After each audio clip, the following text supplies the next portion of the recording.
Senin duvarların kadar benim kanatlarım var. Dik yokuşların kadar su kaydıraklarım var. Çilek kokan hayallerim, güneşli günlerim var. Bak göründüğü kadar vahim değil durumlar. Aşk beni bir kerecik kandırırsın, o da beni istersen.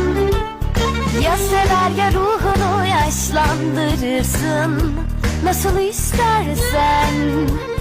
Boş ver, tarih bizi yazmasın, mükemmel olmasın. Benim kalbim her şeye yeter.